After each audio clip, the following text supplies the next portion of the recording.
Bonjour à tous, je suis Geoffrey Gillet, je suis créateur d'émotions sociales et également l'auteur du livre Le secret des entrepreneurs leaders.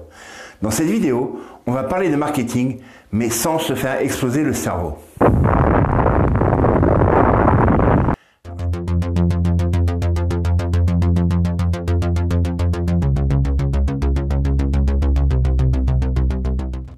Alors, chacun le sait, créer du contenu prend du temps.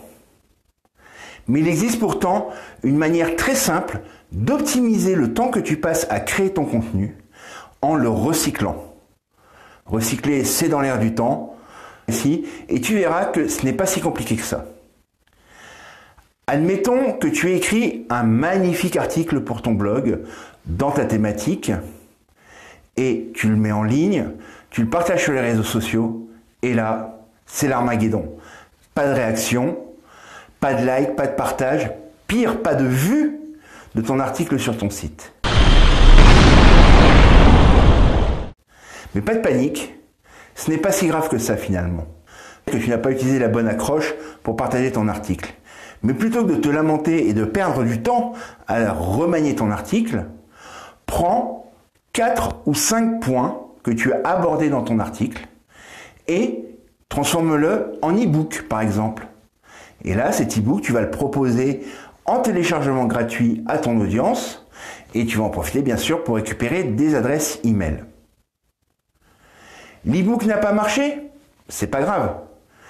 Tu es dans ta thématique. Tu sais donc qu'est-ce qui t'a inspiré l'écriture de cet article. Eh bien, c'est pas compliqué. Tu vas tirer quelques citations que tu peux rapprocher de la thématique de ton article et tu vas créer des publications Facebook.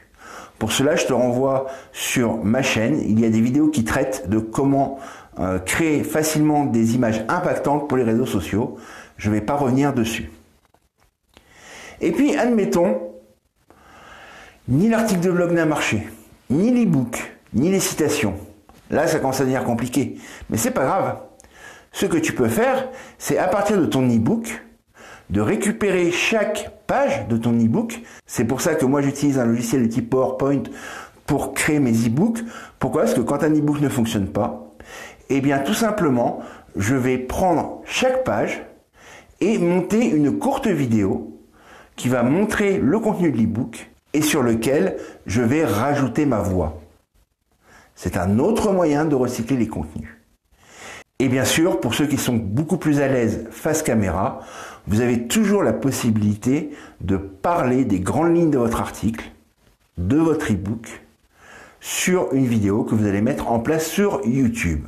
Donc vous voyez, à partir d'un simple article de blog, on a créé donc l'article, un e-book, des citations pour les réseaux sociaux, une vidéo explicative et une vidéo pour votre chaîne YouTube. Donc à partir d'un simple contenu, on peut le décliner. Ce n'est pas forcément le contenu que tu proposes à ton audience qui n'est pas bon, c'est peut-être simplement une question de format. Donc c'est pour ça qu'il ne faut pas se décourager, il ne faut pas écrire un article, surtout si tu débutes et que tu n'as pas une grosse communauté, il ne faut pas écrire un article pour qu'il soit lu par des dizaines, voire des centaines, voire des milliers de personnes. Le but est de délivrer un message, de donner de la valeur à ton audience. Et en travaillant très régulièrement sur ton blog, sur tes réseaux sociaux, sur ta chaîne YouTube, eh bien tu obtiendras des résultats en faisant l'acquisition de prospects qualifiés qu'il te sera facile de transformer en clients qui achètent tes produits ou tes services. Voilà, cette vidéo est désormais terminée. Comme d'habitude, bien sûr, vous pouvez retrouver le lien pour vous abonner à la newsletter des leaders dans la description de la vidéo. Vous pouvez aussi lâcher un pouce bleu. Partagez cette vidéo à votre réseau d'amis entrepreneurs, faire un commentaire, bref, faites chaque jour quelque chose qui vous pousse à passer à l'action. C'était Geoffrey, je vous souhaite une bonne journée et on se retrouve la semaine prochaine.